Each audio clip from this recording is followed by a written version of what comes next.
बहुत बहुत धन्यवाद परम पूज्य धर्मगुरु बंधन टीका जी को, जिन्होंने इस सरहुल के मौके पर हम लोगों को सुंदर संदेश दिया है। और साथ में एक नारा जो इन्होंने बुलंद किया, अब की जनगणना 2 करोड़ सरना। आप लोग इसके लिए तैयार हैं?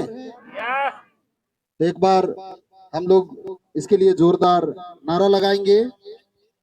हम बोलेंगे अब की जनगणना, आप लोग बोलेंगे 2 करोड़ सरना।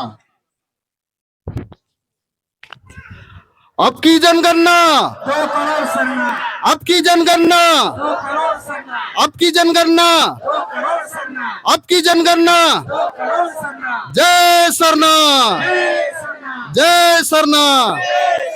जय सरना, जय सरना। जय सरना। पुनः आज ऐतिहासिक जतरा खूटा शक्ति स्थल में जितने भी हमारी माताएं बहनें और हमारे नन्हे मुन्ने बच्चे और जितने भी हमारे भाई बंधु आए हैं, सभी लोगों को पुनः जय धर्मेश, जोहार और जय सरना। आज का जो हमारा पवित्र दिन है, गुरुवार का दिन, और हम सभी लोग इस पवित्र गुरुवार को अपने पूरे तन मन से अपने आराध्य देव धर्मेश सिंह बोंगा सरना माँ के चरणों में हम सभी लोग यहाँ उपस्थित होते हैं और अपने पूरे परिवार के लिए, अपने बाल बच्चों के लिए, अपने माता पिता भाई बहनों के लिए, अपने सभी सगे संबंधियों के लिए, सभी लोगों के लिए हम लोग माँ धर्मेश सरना माँ से हम लोग दुआ करते हैं, दुआ मांगते हैं। और अभी आज का जो समय है, आज का जो दिन है, और आज का इस गुरुवार का जो चैत महीना के अंदर में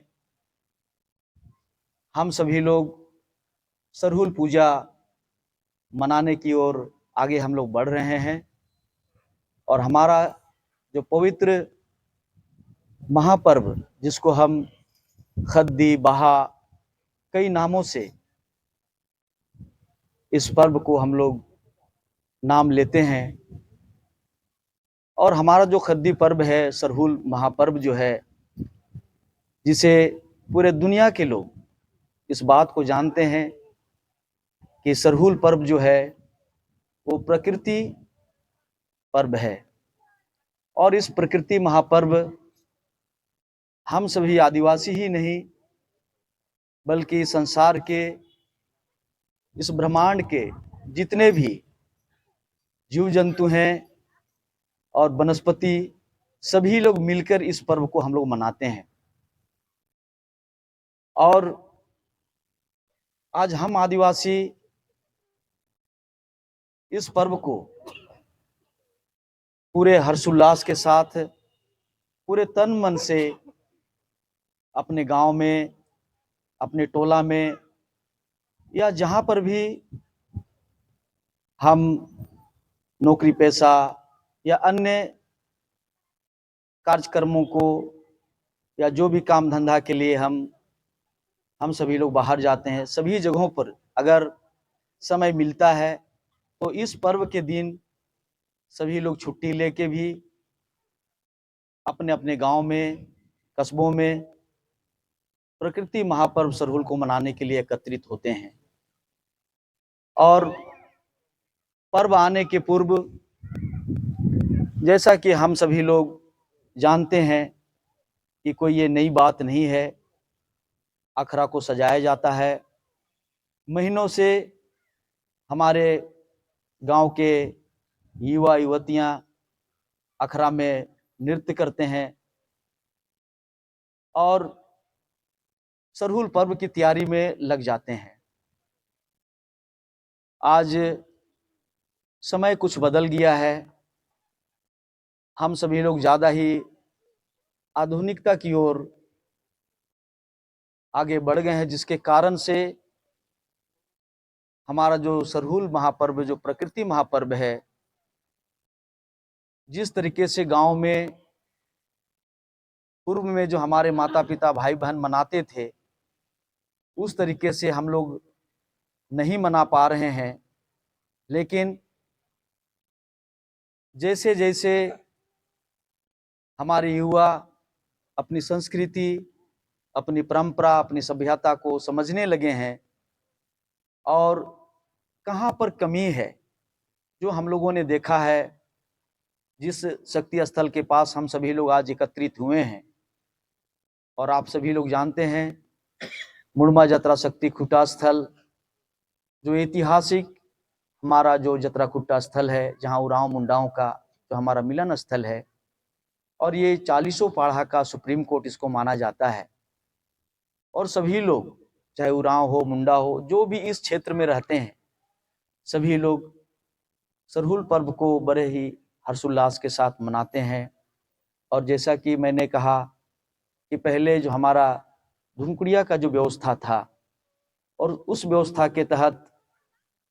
युवतियों के लिए पिल्लू अड़पा कहते हैं, जहाँ युवतियों का गृह होता था, उसमें उनको भी अपनी संस्कृति के बारे में, परंपरा के बारे में शिक्षा दी जाती थी। और युवा जो होते थे, जिसको हम लोग जोंखड़पा कहते हैं, लुरकुड़िया और धुमकुड़िया कहते हैं, उसमें उनको प्रवेश कराया जाता था। और जिसके कारण हमारा जो भी कर्मकांड है, चाहे हम कर्म मनाते हैं, सरहुल मनाते हैं, जो भी हमारा जो विधि विधान है, हमारा जो रूढ़ी प्रथा है, पर्व त्योहार है, पूजा पद्धति, सभी चीज़ों को हमारे युवा और युवतियां जानते थे। आज हम सबों के द्वारा थोड़ा प्रयास हो रहा है, राजी पढ़ा सरना प्रार्थना सभा की तरफ से लगभग 1993 से मुड़मा जतरा शक्ति स्थल के पास से जो सरना धर्म प्रार्थना सभा का आयोजन किया गया और यहाँ से धीरे धीरे प्रत्येक राज्य में, भारत देश के जहाँ जहाँ आदिवासी रहते हैं, हम सबों का प्रयास है कि वहाँ हम लोग सरना प्रार्थना सभा के माध्यम से सरहुल हो, करम हो, जो हमारा जो विशेष तिथि है, त्योहार है, उस दिन मनाने के लिए लोगों को हम लोग प्रेरित कर रहे हैं। और सरहुल का जो पूर्व संध्या का आयोजन लगभग 10-15 दिन पहले यहाँ किया जाता था और धीरे धीरे कई जिलों में, कई राज्यों में ये निरंतर कार्यक्रम आगे बढ़ता चला गया। आज भारत देश के कोने कोने में सरहुल पूर्व संध्या मनाया जा रहा है और जैसा कि हम सभी चैत तृतीया को सरहुल पूजा के लिए पूरे, आज अगर देखा जाए तो रांची जिला के अंदर में, झारखंड प्रदेश के रांची जिला के अंदर में, भारत देश में हमारा जो सरहुल का जो शोभा यात्रा जो निकलता है वो 5वां स्थान रखता है। और उस शोभा यात्रा में बहुत ही भव्य तरीके से झांकी निकाली जाती है और उसमें जो संदेश हमारे प्रकृति महापर्व के बारे में दर्शाया जाता है। और चैत तृतीया के दिन जैसा कि हम लोग का परंपरा है कि हम सभी लोग मछली पकड़ने के लिए जाते हैं, केकड़ा पकड़ने के लिए जाते हैं और हमारे इस आदिवासी परंपरा में सरहुल पर्व के पहले मछली और केकड़ा पकड़ने की जो परंपरा है और इस परंपरा का निर्वहन पूरे गांव के लोग अपने अपने गांव में, कहीं तालाब होता है, कभी जहां डोभा होता है, अपने अपने गांव का जो डोभा और तालाब गांव के द्वारा जो बनाया गया है, उसमें पूरे गांव के लोग हकवा करने के बाद एक साथ जाते हैं मछली या केकड़ा पकड़ने के लिए। और ये मछली और केकड़ा पकड़ने की जो परंपरा हमारी है, और फिर उसके बाद पहान के घर में जो हमारा भीतर पूजा जिसको कहते हैं, पहान के घर में पहला पूजा होता है और वहाँ सभी तरह का जो भी जो नए फूल फल जो हैं उसको चढ़ाया जाता है। पूरे गांव के लोग वहां एकत्रित होते हैं और वहां भीतर पूजा होने के बाद सभी लोग जो वहां जो हमारा संजोत को रूप में पहान पुजार के साथ में सभी गांव के लोग उसको खाते पीते हैं, खुशी मनाते हैं, आराध्य देव की पूजा करते हैं। और उसके बाद में उपवास प्यास होता है और उपवास प्यास के बाद में जो द्वितीया को, कई जगह पर द्वितीया और कई जगह पर तृतीया को भी लोग सरना में बैठते हैं, लेकिन द्वितीया को ही चांद देखने की जो परंपरा है, सरना स्थल से ही चांद को लोग देखते हैं और चांद देखने के बाद में विधिवत पहान को और वहाँ जितने भी गांव के लोग रहते हैं ढोल मांदर के साथ में जाते हैं और पहान को घोड़ा करके सरना से उनको लाया जाता है, नाच गा नृत्य करते हुए। और वहाँ सभी लोग गांव में एक साथ एक समूह नाचते गाते हुए, तो इस तरह से कहीं कहीं पर कई जगहों पर आप देखेंगे कि बैसाख तक लोग सरहुल को मनाते हैं। लेकिन हमारी जो पुरखों की जो परंपरा है कि सरना स्थल से ही चांद को देखा जाता है, नया चांद जब दिखता है और तभी उपवास प्यास तोड़ के सरहुल हम लोग मनाते हैं। तो इस तरह से हमारी जो परंपरा है, हमारी जो संस्कृति है, और उसमें एक रूपता लाने की जरूरत है। और यही कारण है कि रांची का जो शोभा यात्रा है, वो शोभा यात्रा इस बार चैत्र तृतीया हमारा 1 तारीख को हो रहा है और 1 तारीख को जहां भी हम राजी पढ़ा सरना प्रार्थना सभा के माध्यम से जो सरना धर्म का जो प्रचार प्रसार हो रहा है, इसके माध्यम से असम हो, बंगाल हो, उड़ीसा हो, छत्तीसगढ़ हो, चाहे नेपाल हो या हमारे बांग्लादेश और भूटान से भी जो लोग हैं उनसे संपर्क हम लोग किए हुए हैं। और इसमें सभी लोग कोशिश ये कर रहे हैं कि जो हमारी जो पूजा है वो एक साथ हो, एक तिथि में हो, क्योंकि हमारे पूर्वजों ने जो मार्ग दिखाया है, जो रास्ता दिखाया है, और उस तिथि को होने से, जैसे कि झारखंड प्रदेश के तरफ से झारखंड सरकार का जो तिथि है वो समाज के तरफ से कहे अनुसार जो हम सभी लोग जो पर्व मनाते उसी तिथि को सरकारी छुट्टी भी दी गई है, जिसके कारण से सभी जगहों पर चैत्र तृतीया 1 तारीख को ही सरहुल का शोभा यात्रा निकालने का प्रयास सभी लोग कर रहे हैं। बंगाल गवर्नमेंट भी झारखंड गवर्नमेंट के तर्ज पर सरहुल का छुट्टी, करम का छुट्टी, जो हमारा जो तिथि है जो पूर्वजों ने घोषित किया है, उस तिथि को वहाँ भी हमारे लोग जो मांग किए थी, जिसके कारण से वहाँ भी छुट्टी निर्धारित हो गई है। और इस तरह से हम लोग धीरे धीरे अपनी सभ्यता, अपनी संस्कृति का जो अपने अपने तरीके से जो निर्वाहन करना हो रहा है, हम सभी लोग प्रयास कर रहे हैं। ये हम लोगों का एक छोटा प्रयास है, इसमें कुछ त्रुटियां आ सकती है, लेकिन सामूहिकता जो भी हमारी जो पूजा पद्धति में जो कमी है और उन सभी चीज़ों को लेकर कई दफ़ा हमारा प्रयास रहा है। मैं हमेशा प्रयास करता हूं कि जो भी समितियां हैं या जो भी संगठन के लोग हैं,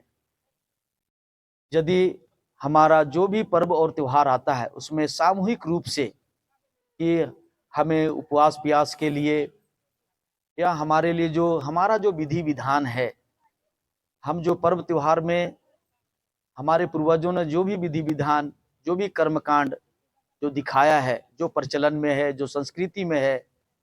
जो परंपरा में है, उन सारी चीज़ों को हम लोग उसमें सम्मिलित करें और सम्मिलित करें ताकि आने वाला पीढ़ी हमारी पूजा पद्धति को, हमारी व्यवस्थाओं को वो देख सके और उसका अनुसरण कर सके। और इसलिए एक रूपता बहुत जरूरी है और इस पर धीरे धीरे प्रयास हो रहा है। और बहुत सारे हमारे जो यूट्यूब वगैरह में या फेसबुक वगैरह में बहुत सारी बातें लिखी जाती है। हम लोग प्रयास करते हैं जो बातें समझ में आती है उन सारी चीज़ों को ही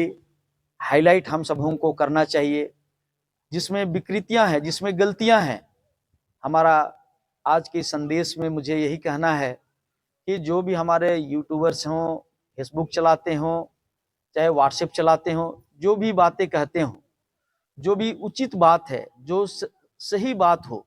उसी चीज़ों को समाज के सामने में रखने का प्रयास करना चाहिए।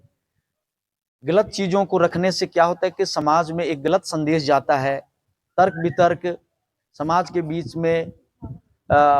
जो जिसको कहा जाए कि असभ्य तरीके से जो चर्चा और विचार होता है, जिससे समाज में बहुत सारी मतभेद और मतभिन्नता जो होता है, जिसके कारण समाज टूटता चला जाता है। और इसलिए हम सबों के तरफ से एक प्रयास रहता है कि आज हम सभी लोग मुड़मा जतरा शक्ति स्थल में जो आज एकत्रित हुए हैं और आज खासकर जो हमारे बीच में जो चर्चाएं होगी सरहुल को लेके, जो विशेष चर्चा का जो विषय भी आज रखा गया है, और यहाँ से अलग हटकर भी कि हम लोग और कैसे यहाँ भी हम लोग सभा में भी बैठेंगे। बहुत सारे लोग आज जो यहाँ पर उपस्थित हुए हैं, बहुत सारे लोगों को प्रार्थना करने के बाद में आपको ड्यूटी जाना है, बच्चों को स्कूल छोड़ना है, या कई तरह का आपका कार्यक्रम है। इसलिए शॉर्ट पीरियड में आज का जो प्रवचन या उपदेश का जो समय होता है उसमें हम लोग यहाँ आधे घंटा का समय रखते हैं। बाकी आज कई जगहों से हमारे जो समाज के जो अगुआ हैं, जो सरना धर्म का जो प्रचारक लोग हैं, जो काम कर रहे हैं, उसको लेके आज जो हम लोग चर्चा करेंगे हॉल के अंदर में, वहाँ जो सरहुल पर्व को लेके किस किस जगहों पर कैसे कैसे, क्योंकि बहुत जगह पूजा पाठ में भी अंतर होता है और उसका मिलान कैसे हो, समय को कैसे मिलान किया जाए, इसको लेके पहले से प्रयासरत हम लोग कर रहे हैं। और इस बार कई गांव के लोग जो शोभा यात्रा में आएंगे कि एकजुटता करने के लिए बहुत जगह पर कि जो चैत्र तृतीया का जो समय है उसको मिलाने का प्रयास कई गांव में किया जा रहा है। और इसलिए आज विशेष चर्चा होगा हॉल के अंदर में, और जिनको भी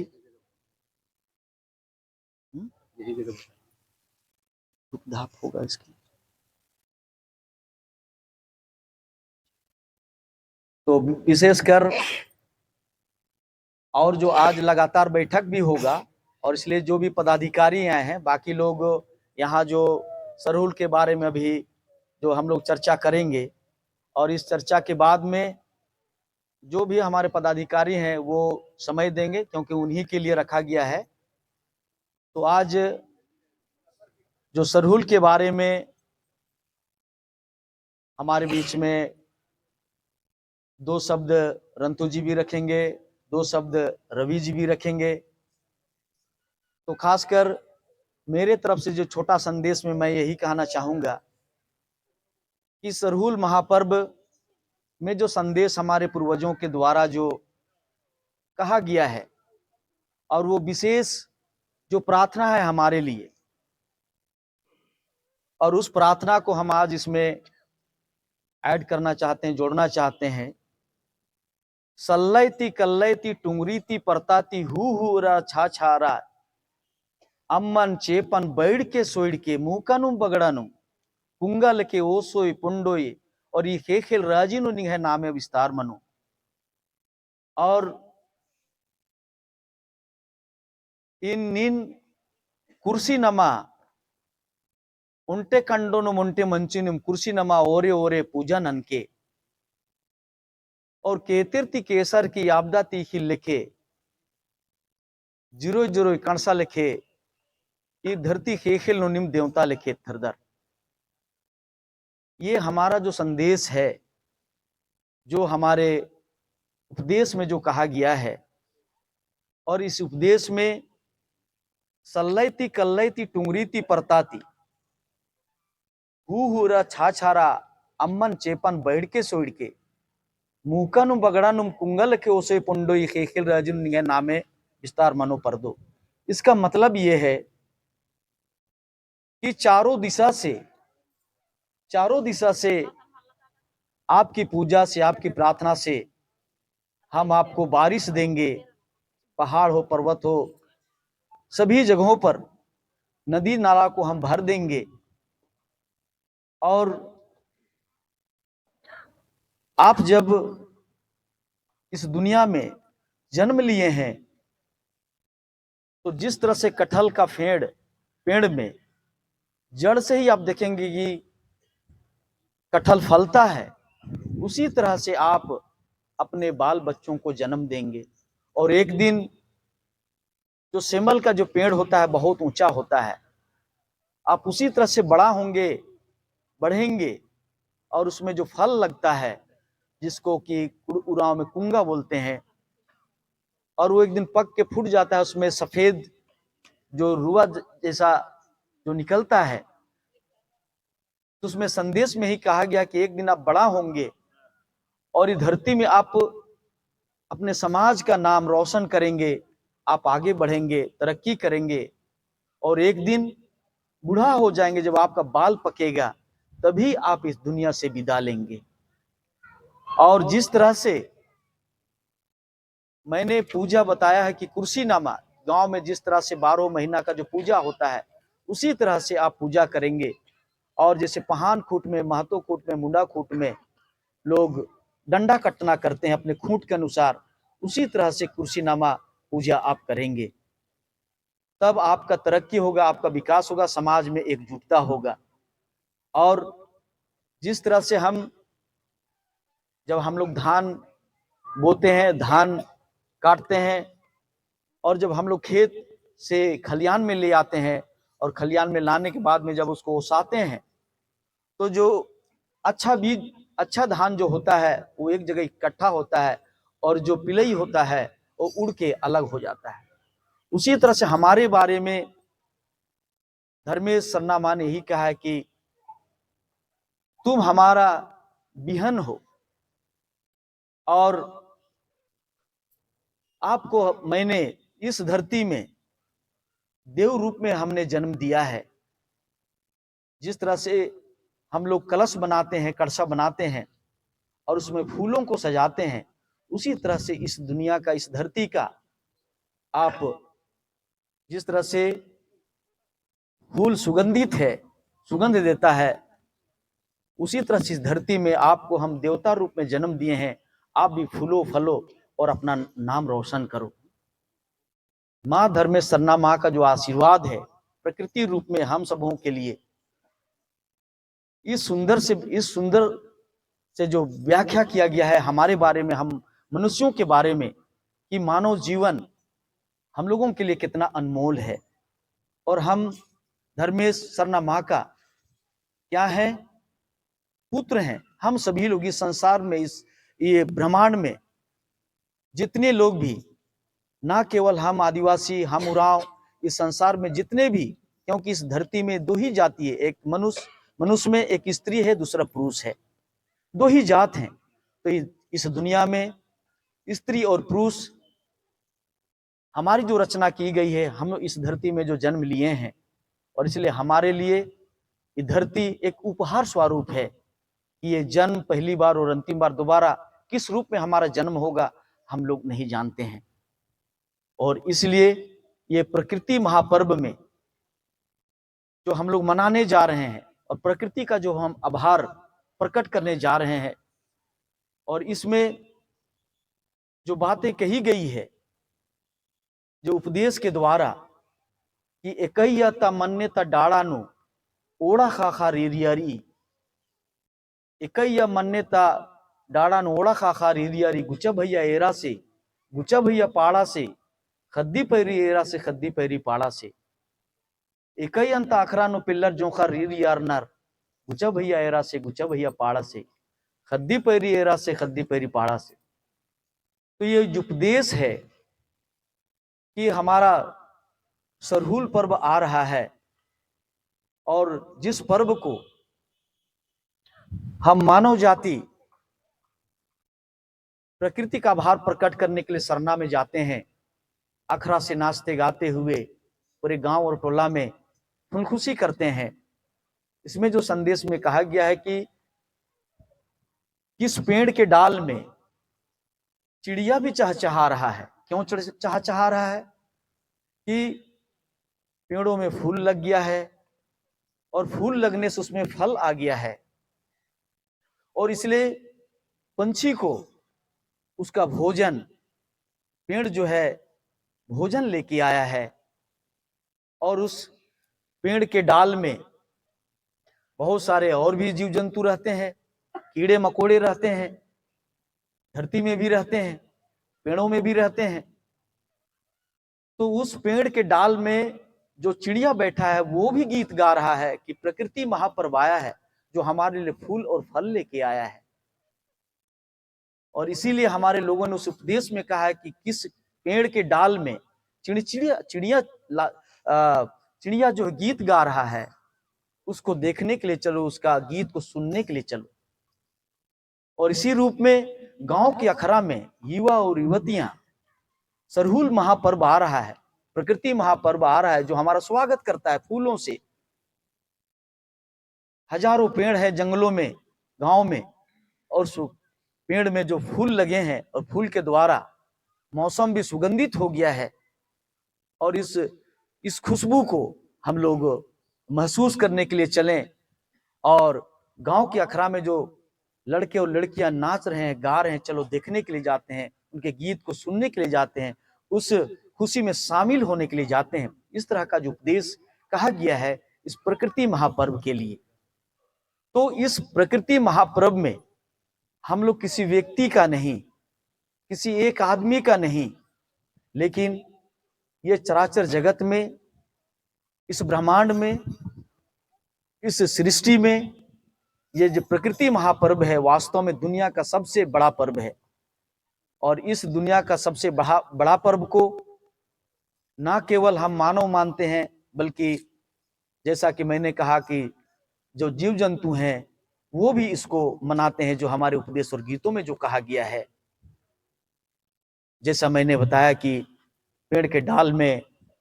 डालियों में पंछियां गीत गा रही हैं और चहचहा रही हैं। तो इसलिए इस प्रकृति महापर्व के लिए जो भी बातें हमारे पूर्वजों ने कहा है हमारे लिए उपदेश में, उन सारी चीजों को हम अपने जीवन में आत्मसात करें, क्योंकि प्रकृति परिवर्तनशील है। प्रकृति हमारे जीवन में कई खुशियां लेके आती है और उन खुशी को हमको आत्मसात करना है। और इसलिए हमारे पूर्वजों ने प्रकृति को ही अपना आराध्य देव माना, अपना भगवान धर्मेश माना। और इसलिए आज हमारा जो किसी भी मानव रचित, जो हमारा पूर्वजों के द्वारा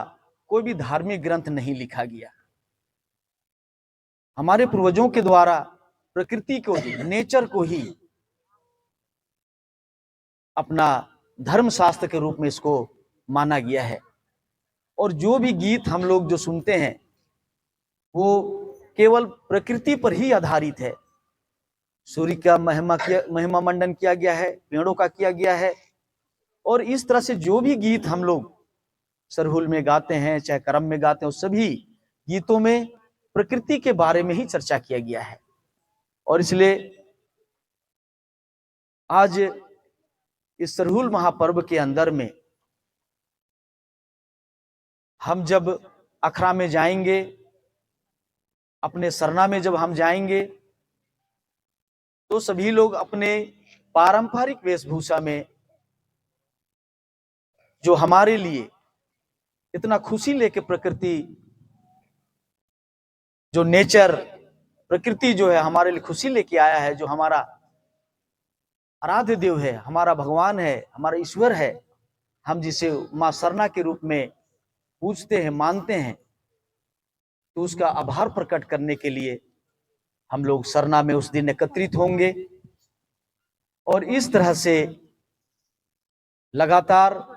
अपने जीवन में जो प्रकृति हमारे पूर्वजों को, इस दुनिया में जितने भी किसी भी धर्म को मानने वाले लोग जो हैं, उनके बीच में जो हमारे पूर्वजों ने जो संदेश दिया है, सरना में पूजा करने के बाद में प्रत्येक गांव में वो लोग फुल खुशी करते थे। कहीं कहीं सप्ताह दिन होता है, कहीं कहीं 15 दिन हो जाता है, बड़ा टोला रहने से। तो जात हो, प्रजात हो, छोटा हो, बड़ा हो, सभी के घरों में जाके फूल को देते हैं, उस संदेश को देते हैं, और फूल देकर गांव टोला मोहल्ला के सभी लोगों का स्वागत करते हैं हमारे पहान पुजार महतो मुंडा पनभरा कोटवार के द्वारा। और उसी चीज को आज बड़े रूप में रांची शहर के अंदर में भी शोभा यात्रा जो निकलता है, हाथों में पहान उस पवित्र फूल को लेके चलते हैं, और जो भी रास्ता में मिलता है, चाहे वो दोस्त हो, दुश्मन हो, सभी के कानों में वो फूल को उसके कानों में लगाता है, आभार प्रकट करता है, बधाई देता है कि भाई हमारा जो प्रकृति महापर्व है, जो हमारे लिए नव जीवन लेके आया है, और इसलिए हम इसे अपने इस प्रकृति महापर्व जो हमारा नव वर्ष लेके आता है, जो नया साल के रूप में भी हम लोग इसको मानते हैं, प्रकृति नव वर्ष के रूप में इसको मनाया जाता है। तो हमारे जीवन में प्रकृति को जो हमारे पूर्वजों ने आत्मसात किया, हमें भी आत्मसात करना है, इसे धारण करना है। जब तक प्रकृति के इस नेचर को, स्वभाव को जब तक हम अपने आप में नहीं उतारेंगे, और इसलिए अपने जीवन में जो भी बुराई है उन चीजों को, जैसे प्रकृति परिवर्तनशील है, इसलिए जीवन में जन्म से लेकर मृत्यु तक हमारा जो जीवन है, मृत्यु को किसी ने नहीं देखा। अभी हमारा जीवन है, जीवन चक्र हमारा चल रहा है, लेकिन आगे क्या होगा किसी ने नहीं जाना है। इसलिए जब तक हम अपने, चाहे युवावस्था में हो, चाहे हम प्रौढ़ अवस्था में हो, जो भी हमारा समय है, बचपना हो, जवानी हो, बुढ़ापा हो, इस बीच में अपने समय का ध्यान रखते हुए हम अपने जीवन में प्रकृति के अनुसार अपने जीवन को परिवर्तित करें। चाहे वो पढ़ाई लिखाई का क्षेत्र हो, खेल कूद का क्षेत्र हो, चाहे वो नौकरी चाकरी किसी भी, या धंधा बिजनेस का, हर क्षेत्र में हम अपने जीवन को प्रकृतिमय बनाने का प्रयास करें। जैसा कि प्रकृति अपने अनुसार पूरे संसार को वो ढालता है। जैसे अभी हम लोग देखते हैं कि अलग अलग तरह से पेड़ों में फूल भी आते हैं, पत्ता भी उसी तरह से मौसम को हमारे लिए बनाते हुए जाता है। पहले कौन सा पेड़ में फूल आया, फिर दूसरे पेड़ में, अब देखेंगे कि जंगल में अब जब जाएंगे तो दिखेगा, यहाँ से भी दिखता है कि आपका जो कई तरह का पेड़ जो है वो अलग अलग समय में फूल भी आते हैं, पत्ता भी उसी तरह से झड़ते चला जाता है, और मौसम को वो संतुलित करता है। किसके लिए? हमारे लिए। हम लोगों को उस ओर ध्यान नहीं देते, इसलिए पता नहीं चलता है। लेकिन जब आप देखेंगे तो आपका चाहे वो इमली का पेड़ हो, करंज का पेड़ हो, फुटकल का पेड़ हो, और ये बड़े पेड़ जो हैं और छोटे जो हमारे जो और भी पेड़ हैं, पौधे हैं, उसमें अलग अलग समय में फूल और पत्ते धीरे धीरे आते हैं और वो झड़ते चले जाते हैं। तो जीवन में वो हमारे लिए कैसा व्यवस्था बनाता है, ताकि वातावरण, ये पृथ्वी का वातावरण हमारे अनुकूल बना रहे, और समय में जितने भी पशु पक्षी हैं उनके लिए भी भोजन पेड़ के द्वारा उसको मिले। और इस तरह से प्रकृति जो है हर एक व्यक्ति के लिए भोजन का व्यवस्था, जीव जंतुओं के लिए और हम अपने लिए भी भोजन की व्यवस्था करते हैं। तो वो धरती हमारी माता है, तो धरती हमारी माता है, इसलिए हम इसे माता के रूप में, माँ सरना के रूप में इसको हम पूछते हैं। तो हम जिस अलौकिक शक्ति सरना, जिसको कि हम सरना कहते हैं, और मैं हमेशा, क्योंकि जिस सरना पूजा स्थल के बारे में हम सरना में जो पूजा करने के लिए जाते हैं, और आज हम सरना धर्मावलंबी हैं, सरना के बारे में और सरना पूजा के बारे में, जैसे बहुत सारे लोग इस बात को चर्चा करते हैं कि भाई सरना पूजा का नाम सरना स्थल क्यों पड़ा। तो सरना का मतलब और जो उसका मीनिंग है उसको मुंडारी भाषा में हो और खड़िया भाषा में अपने अपने तरीके से उसको लोग परिभाषित करते हैं। उरांव भाषा में मैं इसको आप सबों को परिभाषित करता हूं कि सारना का जो मूल सार जो हम लोग समझते हैं उसको, जैसे कूल कीड़ा सारना, इम्बा सारना, सीबा सारना। कूल कीड़ा, इम्बा और सीबा, ये तीन शब्द जो है, कूल कीड़ा मतलब भूख, कूल कीड़ा का मतलब भूख, भूख लगना।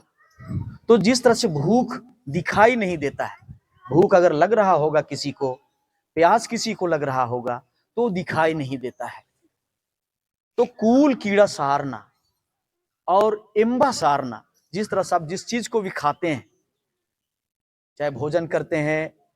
मिठाई खाते हैं, कोई भी वस्तु का आप सेवन करते हैं, वो खट्टा भी होता है, मीठा भी होता है, तीता भी होता है, लेकिन उसका स्वाद आपको दिखाई नहीं देता है। चाहे वो खट्टा हो या मीठा हो या तीता हो, वो दिखाई नहीं देता है। आप उसको अपने जीभ के द्वारा, इंद्रियों के द्वारा उसको आप चख के महसूस करते हैं कि वो तीता है, खट्टा है, मीठा है। तो उसको क्या बोलते हैं? इम्बा सारना। और सीबा सारना, सीबा का मतलब होता है, सीबा का मतलब होता है कि आप जिन वस्तुओं को आपने खाया वो मीठा लगा, तीता लगा, खट्टा लगा, तो जैसे ही आप इमली देखते हो, रसगुल्ला देखते हो, चाहे कोई भी आम देखते हो, तो आम को देखने के बाद आपको आम देखते ही लगता है पका हुआ आम वो मीठा होगा। आपके मन में, जेहन में आप महसूस करने लगते हैं क्या कि आप खाए हैं आम तो वो मीठा लगता है। तो सारना, जैसे ही आप उसको देखते हैं उसको महसूस करते हैं कि आम मीठा है। इमली को देखने के बाद लगता है कि वो खट्टा है। तो ये सारना, जो सीबा सारना, आप उस देखते के साथ ही आप उसको क्या करते हैं? महसूस करते हैं कि वो खट्टा है, मीठा है। तो उसी तरह से हम जिस प्रकृति को आराध्य देव के रूप में मानते हैं, जो अलौकिक शक्ति जिसको हम अपनी आंखों के द्वारा नहीं देख सकते, जिसे हम मन की आंखों से देखते हैं, मन की आंखों से। और हम जंगलों में, पहाड़ों में, जंगलों और पहाड़ों के बीच में जब हम सरना पूजा करने जाते हैं तो वहां हमारे बीच कौन होता है? हमारे साथ कौन होता है? जंगल, पहाड़, नदी, नाला, डोंगरी जो भी है, उस बीच में जब हम अपने पूरे गांव के लोग, पहान, पुजार, महतो, मुंडा के साथ में जब हम वहाँ पेड़ों के छांव में और धरती माँ के आंचल में, गोद में जब हम वहाँ जाते हैं सरहुल मनाने के लिए, बहा मनाने के लिए, तो वहाँ जब हम प्रार्थना करते हैं, जैसे अभी मैंने पहले ही आपको प्रार्थना में जो कहा कि जो उपदेश जो है, प्रार्थना है, सल्लैती कल्लैती टुंगरीती परताती, जो प्रार्थना है, उस प्रार्थना को हमारे लोग वहां करते हैं, बोलते हैं और दुआ मांगते हैं इस संसार के जितने भी जीव जंतु हैं। और जब हम वहां प्रार्थना करते हैं आंख बंद करके, तो जब हम आंख बंद करके जब वहां प्रार्थना करते हैं तो हमें वहां क्या दिखाई देता है? हम मन से या दिल से, अपनी आत्मा से किस चीज को महसूस करते हैं? मतलब महसूस करना, जैसे ही आप प्रार्थना करते हैं, जैसे अभी आपने यहाँ अनादि प्रार्थना किया, प्रवचन और आपने भजन गाया, तो आप देखेंगे आपका रोम रोम, आपका रोम रोम जैसे ही आप प्रार्थना करते हैं, आपका रोम रोम क्या होता है? जागृत होने लगता है। उसमें रस रस रस रस लगता है कि मेरे अंदर में कोई भी चीज, ऐसा चीज जो है प्रवेश कर रहा है आपके अंदर में। लगता है कि आपके दिल में, शरीर में, आत्मा में कोई भी चीज आपके शरीर में आ रहा है, जैसे महसूस करते हैं। जैसे आप धूप से जब छांव में जाते हैं तो आप कैसा महसूस करते हैं? जब आप ज्यादा गर्मी का मौसम रहता है तो धूप से जब आप छांव में जाते हैं तो सोचिए आप ठंडक महसूस करते हैं। और उसी तरह से जाड़े के मौसम में जब ज्यादा जाड़ा लगने लगता है तो आप धूप में जाते हैं तो आप गर्मी फील करते हैं। तो यही है, आप कैसा फील करते हैं जब आप सरना स्थल में जाते हैं, तो आप फील करते हैं, मां सरना को फील करते हैं। किस रूप में? एक जो हमारा अलौकिक शक्ति शरीर में प्रवेश कर रहा है, जिस तरह से हवा दिखाई नहीं देता है, उसी तरह हम मां सरना को, सारना जो कहते हैं, उसे हम मन से, शरीर से, आत्मा से हम उसे क्या करते हैं? फील करते हैं, महसूस करते हैं। और इसलिए हम इसे, उस जगह का नाम सरना पूजा स्थल हुआ, क्योंकि हम मां सरना को मन से, दिल से, शरीर से, आत्मा से क्या करते हैं? फील करते हैं, महसूस करते हैं। तो इसीलिए हम सरना धर्म के रूप में, सरना धर्मावलंबी हम लोग कहे जाते हैं। तो जिस तरह से हमें आत्मा पूजक भी कहा जाता है, प्रकृति पूजक भी कहा जाता है, क्योंकि प्रकृति क्योंकि किसी को अलग नहीं करता। आप देख लें कि अन्य धर्मों में या अन्य चीजों में लोगों से अलग किया जाता है, लेकिन हम जिस प्रकृति को आराध्य देव, अलौकिक शक्ति सरना के रूप में मानते हैं, वो किसी भी मानव को, किसी भी जीव जंतु को अलग नहीं करता है, वो कभी किसी से भेदभाव नहीं करता है। और इसलिए आप पेड़ के छांव में किसी भी धर्म को मानने वाला व्यक्ति हो, चाहे मंदिर, मस्जिद, गिरजा, गुरुद्वारा कहीं भी जाता हो, वो उस पेड़ के नीचे में, अगर गर्मी का मौसम में ज्यादा गर्मी, वो थकान महसूस करता है, उस पेड़ के नीचे में जाता है, तो वो वहां ठंडक महसूस करता है, उसे वहां शांति फील होता है। यदि वो गर्मी फील कर रहा है और वहां जाता है, तो उसको ठंडक फील होता है, वो महसूस करता है, आराम महसूस करता है। और इसी तरह से यदि कोई व्यक्ति जाड़ा महसूस करता हो, ठंडक महसूस करता हो, और वो सूर्य के तप में सुबह सुबह जब हम धूप में बैठते हैं, तो हम गर्मी महसूस करते हैं, उसका आभास करते हैं। तो इस तरह से सूर्य का प्रकाश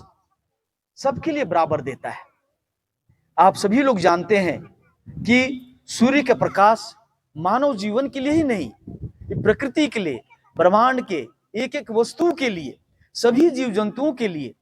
प्रकाश कितना जरूरी है। बिना प्रकाश के हम सभी लोग जानते हैं कि एक भी पेड़ों में, पौधा में फूल नहीं लग सकता है। और इसलिए सूर्य को हम अपने धर्मेश के रूप में हम उसको मानते हैं, धर्मेश के रूप में मानते हैं, और धरती को मां सरना के रूप में मानते हैं। क्यों? कि सूर्य का प्रकाश जब धरती में आता है, और तब पेड़ों में फूल लगता है, पौधों में फूल आते हैं, और फूल आने के बाद उसमें फल आते हैं। और इसलिए हम लोग खद्दी पर्व, उरांव भाषा में जो खद्दी बोला जाता है,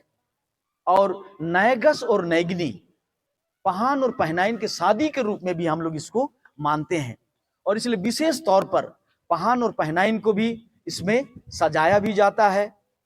और इस तरह से इस पर्व को हम लोग कितने अच्छे तरीके से, प्रकृति महापर्व को सूर्य के रूप में उस दिन हम लोग पहान को पहान राजा के रूप में मानते हैं, पहनाइन को धरती माँ के रूप में मानते हैं, और धरती और सूर्य का शादी के रूप में मानते हैं। और जो हमारे लिए जो कहा गया खद्दी पर्व, मतलब जो भी प्रकृति, सूर्य और धरती के मिलन से जो भी फल आया है, जो भी फूल आए हैं, और उसको जब तक हम लोग सरना स्थल में नहीं चढ़ाते हैं, तब तक हम नए फल का सेवन नहीं करते हैं। और अगर यदि ऐसा कोई भी व्यक्ति करता है, तो गांव में, बहुत सारे गांव में आप देखेंगे कि लोग जैसे फगुआ कटता है, फगुआ कटने के बाद में बहुत सारे गांव में लोग फूल अंदर कर देते हैं, और फग्गू सरहुल लोग मनाते हैं कई जगह पर। तो वैसे गांव में बहुत सारे लोग नहीं जाते हैं, वहां का पानी भी नहीं पीते हैं, कि नहीं वहां लोग सोतरा हो गया। तो सोतरा का मतलब क्या है? कि सोतरा का मतलब यही है कि उसको अच्छा नहीं माना जाता है, क्योंकि वो प्रकृति का उल्लंघन माना गया, क्योंकि समय से पहले वो फूल को अंदर किया। क्योंकि जो समय माना गया है, जो समय को, प्रकृति का समय जो माना गया, उस समय को नहीं मान को पहले उसको किया, अपने गांव में फूल को अंदर कर लिया, मतलब उस गांव में लोग नहीं जाएंगे, उस गांव का पानी भी नहीं पिएंगे। तो आप समझ सकते हैं कि प्रकृति के प्रति हमारा कितना बड़ा, हम उसका आभार प्रकट करते हैं। नए फलों का सेवन नहीं करना। अगर कोई गांव का लोग अगर इस तरह से काम किया है तो उस गांव का पानी तक नहीं पीना, और इसलिए बहुत सारे लोग अलग अलग गांव में नहीं जाते हैं। लेकिन अब कालांतर में समय बहुत बदल चुका है, और इसलिए अब धीरे धीरे बहुत सारे लोग नेक चार को, नेक दस्तूर को हम लोग भी भूल गए हैं। जो चीज थोड़ा बहुत जो हम लोग जानते हैं, और उन सारी चीजों को आपके बीच में हम लोग बता रहे हैं। बहुत सारी चीजों को सीखने का जरूरत, क्योंकि हमारा जो अलिखित, हमारा जो व्यवस्था है, जो प्रकृति से जो हम देखते हैं, प्रकृति से जो हमने सीखा है, प्रकृति से जो चीज हमारे पूर्वजों ने पाया है, उसी चीज को हम सभी लोग उसके अनुसार व्याख्या करने का हम लोग प्रयास करते हैं। और इसलिए सूर्य और धरती की शादी के रूप में इस महापर्व को मनाया जाता है। और इसलिए पहान और पहनान का शादी भी इसको हम लोग कहते हैं। खेखेल बेंजा के रूप में कहा जाता है। खेखेल बेंजा मतलब धरती की शादी, और कितना महान पर्व है इसको आप समझ सकते हैं। तो इसलिए हम लोग किसी व्यक्ति की पूजा नहीं, या कि किसी का हम जन्माष्टमी नहीं मना रहे, मतलब प्रकृति का जन्म, फिर नए से प्रकृति का जो नव सृजन होता है। अगर पेड़ों में फूल नहीं लगेंगे तो ये दुनिया बंजर हो जाएगा। पेड़ों में अगर पत्ता नहीं आएगा तो हमें ऑक्सीजन नहीं मिलेगा। पेड़ों में अगर फूल नहीं लगेगा तो जितने भी जीव जंतु हैं उसको भोजन नहीं मिलेगा। तो आप समझ सकते हैं। और इसीलिए चिड़ियों का चहचहाना, चिड़ियों का गाना गाना, और अखड़ा में युवा और युवतियों का नाचना और गाना, मतलब प्रकृति के प्रति आभार प्रकट करना, प्रकृति के प्रति अपने आप को समर्पित करना, प्रकृति को अपने आप में धारण करना। इसलिए धर्म का मतलब क्या है? कि धर्म का मतलब ही है कि धरती में रहने वाले जितने भी मानव हैं, धरती में रहने वाले जितने भी मानव हैं, सभी को क्या करना है? प्रकृति का चीज को धारण करना, धरना, रमना और मानना, माने धारण करना। धरना, धरना मतलब पकड़ना, रमना मतलब उसमें रम जाना, लीन हो जाना उसको, और मानना। तो प्रकृति के नियमों का पालन करना, मानना ही धर्म है। और यदि हम धर्म कर रहे हैं तो धर्म, यदि हम प्रकृति का उल्लंघन कर रहे हैं तो क्या हो गया? अधर्म हो गया। हम एक तरह से बुरा व्यक्ति हो गए। और इसीलिए जिस गांव में समय से पहले फल का सेवन किया जाता है, समय से पहले फूल को घुसाया जाता है, उस गांव में उसको अछूत माना जाता है, वहां पानी भी नहीं पिया जाता है, उस गांव में नहीं जाया जाता है। लेकिन अब हम लोग आधुनिकता में बढ़ के अब सभी चीजों को लोग समय से पहले खाने भी लगते हैं, स्वादिष्ट लगता है। तो इस तरह से हम लोग अपने जीवन में प्रकृति के नियमों का जब तक पालन नहीं करेंगे, और इसलिए हमारे पूर्वजों ने प्रकृति के नियम को पालन किया है। और इसलिए राइट टू लेफ्ट, दाहिने से बायां जो हम परिक्रमा करते हैं, दाहिने से बायां जो हम परिक्रमा करते हैं, तो इस प्रकृति महापर्व को क्यों हम लोग मनाते हैं? सरना सरहुल पर्व हम क्यों मनाते हैं? सरना धर्म क्यों हमें सरना धर्मावलंबी कहा जाता है? और इसीलिए कि हम राइट टू लेफ्ट, प्रकृति के हर उस नियम को प्रयास हम लोग करते हैं पालन करना, हम लोगों ने धारण किया है। तो इसलिए मेरे माता पिता, भाई और बहन, आज जितने लोग भी आए हैं, आप सभी लोग जो छोटे रूप में जो हम लोग मेरे द्वारा जो संदेश दिया गया, इसमें बहुत सारी हो सकता है त्रुटि भी हो। तो इसमें जो लोग भी, जो मैंने आज जो व्याख्या किया है, इसके अंदर में जिन लोगों को भी अगर कोई सवाल भी आपके मन में आए तो उसके लिए आप हमसे बातचीत कर सकते हैं, ताकि इसमें हम प्रकृति पर्व को और अच्छे तरीके से हम लोग इसमें कैसे मना सकते हैं, और अच्छे से चीजों की इसको कैसे हम उसमें सुधार ला के जोड़ सकते हैं, और जो पूरे देश में इसको एक रूपता के रूप में लाने के लिए, ताकि पूरे विश्व में हमारा सरना धर्म का प्रचार हो, जो प्रकृति महापर्व को पूरे विश्व के लोग इसकी महत्ता को, इसके महत्व को लोग समझ सकें कि क्यों आदिवासी प्रकृति पर्व को मानता है, क्यों ये महान पर्व है, क्यों ये दुनिया का, क्योंकि हम किसी व्यक्ति का जन्माष्टमी नहीं मनाते, प्रकृति का नव वर्ष के रूप में मनाते हैं। क्योंकि प्रकृति है तब मानव जीवन है, प्रकृति है तब जीव जंतु है, प्रकृति है तब ये पूरा सृष्टि है, संसार है। और इसलिए हम इसकी आभार प्रकट करने के लिए, इसमें हम खुशी मनाने के लिए सभी लोग लीन हो जाएंगे अखरा में, और अपने सभी जितना भी आराध्य जगह है उन सभी जगहों पर। तो आज के लिए इस छोटे से संदेश में आप सबों को बहुत बहुत बधाई भी हम पूर्व में ही